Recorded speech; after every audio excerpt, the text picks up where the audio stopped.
Hey, what up everybody, Ian here. So this is Mobile Legends graphic settings. As you can see there, it's set to high setting. And let me tell you, this is gonna be the Realme GT Master Edition's gaming review.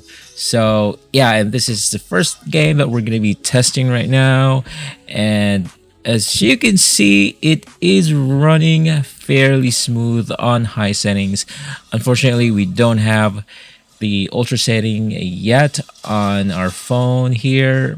I'm not sure if they're going to enable that, though I believe that this phone is more than capable of running ultra settings. So there it is smooth. I'm not experiencing any lags or hiccups or delays in controlling your character. It's all good. So let's actually compare the Master Edition's stats with other phones. Please do consider that the rest runs on ultra setting. It's not going to be like an apples to apple comparison, but yeah, you should get an idea that it's running smooth like with the rest of the phones that we have here. Anyways, let's move on to our next game, Marvel Super Wars. So we'll be setting this to the extreme setting, and we'll enable all of that options, of course. So yeah, here is the gameplay, and it is a MOBA game, so it will run smooth. Though, the top three MOBA games out there, like League of Legends, Mobile Legends, and this one, this is not that optimized compared to the two others. But yeah, you can definitely feel that, especially in lower mid-tiered to low-end chips. You can really feel that it is lagging, but here it's running smooth as always. So let us check and compare this with with other phones. All of these phones can run this without any issues, though on the Poco X3 Pro, the 1% low is a bit on the lower side, so the gap there is quite big. So you should feel some lags or some jitters. And I got that FPS data on Poco X3's release date, so that's like months ago. X3 Pro's updates would have improved or increased its performance. So yeah, the last mobile game we have here is League of Legends Wild Rift, and 60 FPS, ultra setting, all of the goodies are enabled. So let's start the game here. And yeah, out of the three, this is like the most optimized game. Whether it's a Dimensity chip or Snapdragon, it's just gonna run smooth, man. Personally, I kind of like playing this game because it's a little bit closer to what Dota was, like years ago, versus Mobile Legends, versus the others where you don't even need to go back to your base to buy your weapons and armors. And yeah, comparing it again with the other phones, there's really nothing much to say here. It's a well optimized game, so yeah, it is all good. Let's head on to first person shooter. So this is Call of Duty Mobile, and we're gonna be setting this to high graphic setting and a max frame rate. This game runs really smooth. It's really enjoyable. No stuttering, no lags. But the thing that I notice is there's just a little tiny, teeny micro delay when you're like panning your what do you call this? Like when you're panning or aiming, you'll definitely feel that, especially if you've already tried some other high-end phones, like some flagships like Astronon Ultra, even on Black Shark 4, or Poco F3 and Realme GT. However, if you're coming like from a lower tier device, then I bet you wouldn't notice this at all. So there, as you can see, yeah, it's really smooth, man. This performance is, yeah, it is quite proportionate to the price that you are paying for this device. Okay, so let's head on to another first-person shooter, PUBG. Yeah, let us check the setting. This is the HDR on ultra frame rate, and there we go. Let us check. So apparently this is going to be running on 40 frames per second. You know, actually on PC, you know, games like this would require you a very capable CPU and GPU. However, on mobile games or on cell phones, no, not really, because most of the time on the map it's just you and a handful of other players. You know, the experience is actually going to be really smooth.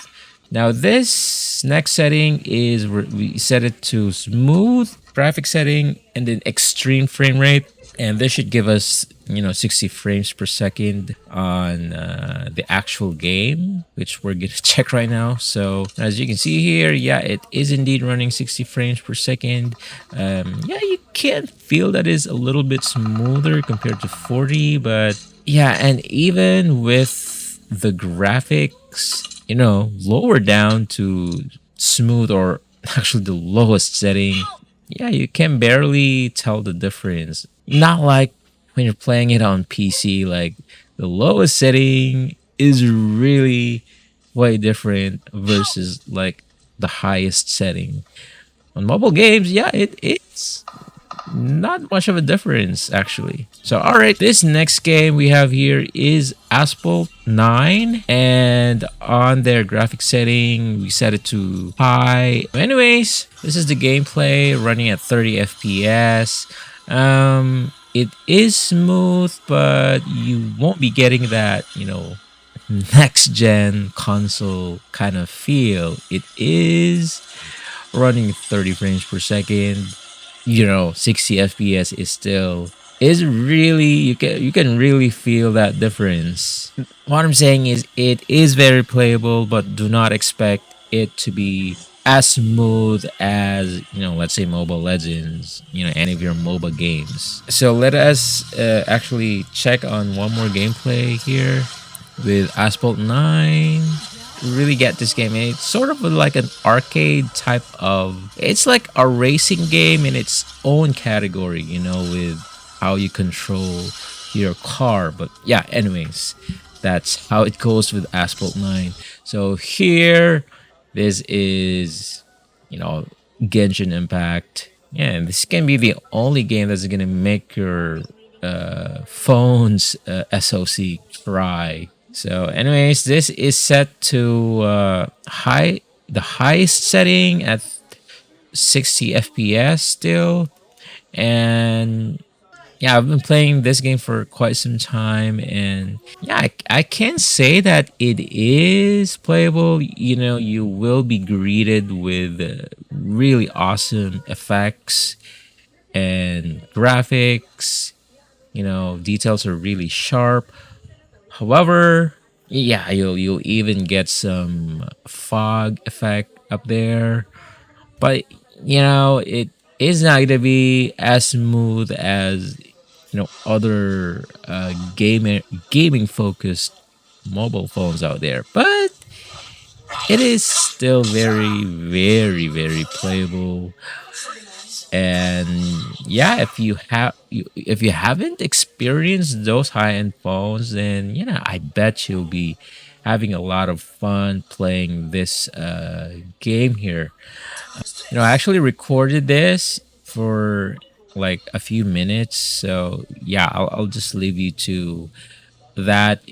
You know, just dissect the clip, see, you know, analyze it, if it's gonna be beneficial to you or not, if you're gonna be happy with it, or if you're not gonna be a hardcore Genshin Impact. Yeah, I guess you'll have fun. So yeah, just yeah, Archie, as you can see here, we've done this with the full review of Master Edition. Yeah, if you want to watch that full review, just click on the upper right hand corner of your screen. Yeah, so anyways, for Genshin Impact, it actually is better than the Poco X3 GT and the Poco X3 Pro. And those are Snapdragon and Dimensity chip. But I'm not really saying that it is overall a better phone. Phones right now, they have different specification, cameras and all that, and even games are optimized on other chips. With these data, yeah, this could really help you in deciding whether this phone is fit for you. If you're a hardcore Genshin Impact player, or just casual, you just want to, maybe your office mates or your classmates are talking about Genshin Impact, and you wanted to like get into their conversation. So yeah, at least you can share your experience or whatnot. So there, as always, Black Shark 4 has really good frames here, as well as 1% low, and temperatures are well controlled as well.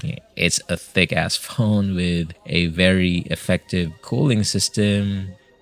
So here on our next clip, I believe this will be the setting that would be optimal with playing this game. So we have set this to high setting, still at 60 FPS, and that one notch lower graphic setting would give you a far smoother experience with even fighting enemies or flying through the map.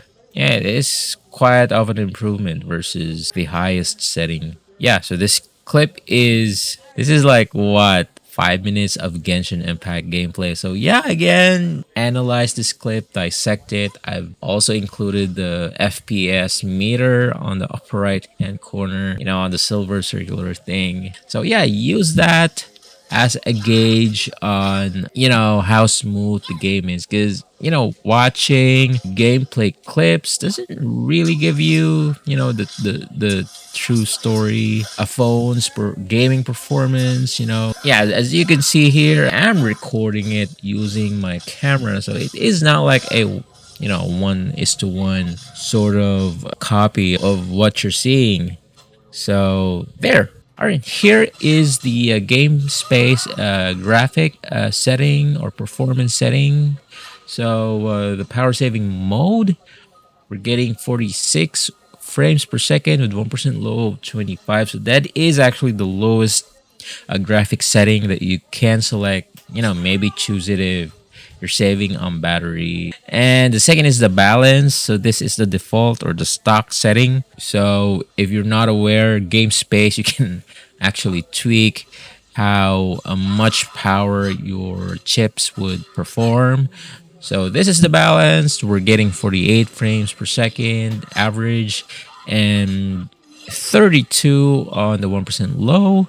So yeah, I would say that there is definitely an improvement in the smoothness of your gameplay. With that, if the chip is working harder, it will definitely generate more heat. Next, we actually run it through the high setting, pro gamer mode, and then I enabled GT mode as well, and then I used a cooling fan. And this is what I got. 50 frames per second with 1% low of 33.45. So yeah, it is definitely working. Pushing your chip harder would obviously yield more frames. So did I feel any increase in performance by setting it to pro gamer mode and GT mode and using a cooling fan? If you're going to look at the data, there's actually an increase of around 3 frames per second on the average FPS. But if you're going to take a look more into the 1% low, it actually increased from 26 to around 33 to 34. So, that 9 frames is really going to help you in making your, Genshin Impact experience a lot more smoother. So, yeah, I would say it is legit. The setting and the performance tweak on the GameSpace app on Realme GT is legit. All right, so how is the Master Edition as a gaming device? Um, Actually, if you're not really a hardcore gamer like with Genshin Impact, or if you're not really chasing that, I don't know what's the highest rank in Call of Duty. But yeah, if you're that type of person, I would suggest you to get a mobile device that is geared towards gaming, like the Black Shark 4. Now, if you're just, a casual gamer who wants, a good camera, or a properly well-designed phone, with AMOLED screen, yeah, this is a very good phone to purchase. Yeah, there we go. So show your support, by hitting on that subscribe button as well as that like button. Anyways, there we go. I hope this video was a bit helpful, and I will be seeing you again on the next one.